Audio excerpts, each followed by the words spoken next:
How's it going, everyone? Today we're going to be doing a video on how to replace your idler pulley on the 2007 to 2013 Chevy Silverado and GMC Sierra. Remove this engine cover. There's just two rubber grommets holding it in place, so you can just lift up and pull it straight out. So now we can remove our intake tube, and to do this you're going to need a 5/16 socket or a flathead screwdriver. And we'll loosen this clamp up and just work this off the filter box. Now we'll grab the sensor and just pull this straight out. Next, we can loosen this clamp up that connects to the throttle body. And we're going to lift up here. They got a rubber grommet. Just get that free. Now grab your intake tubing and just pull it off your throttle body.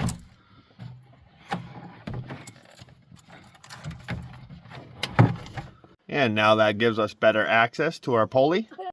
It's never a bad idea to snap a few pictures of your belt diagram before you remove your belt.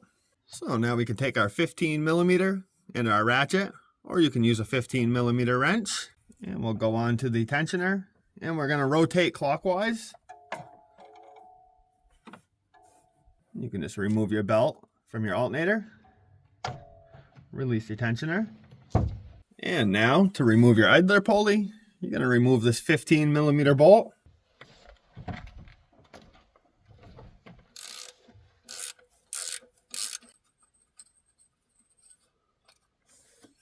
And grab your new idler pulley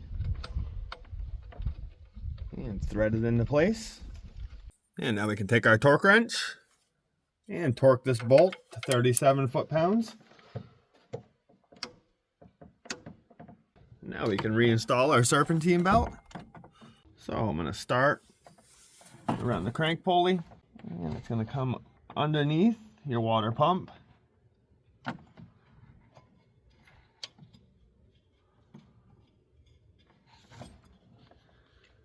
And around the top of it.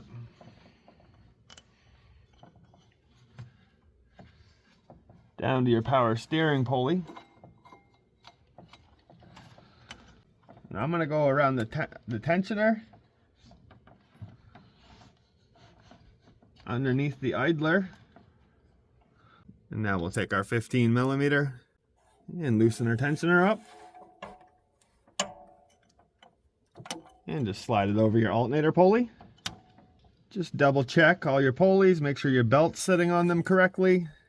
If everything looks good, you can release your tensioner. So now we can grab our intake tubing, slide it all into place,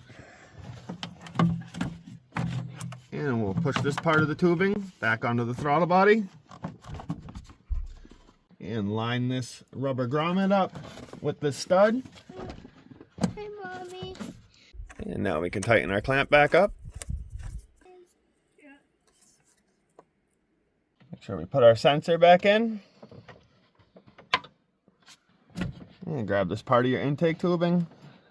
Slide this back on your box. Tighten this clamp up.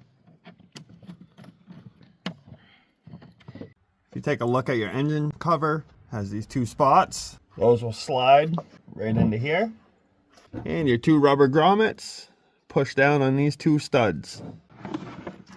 Slide it into place. And just push down.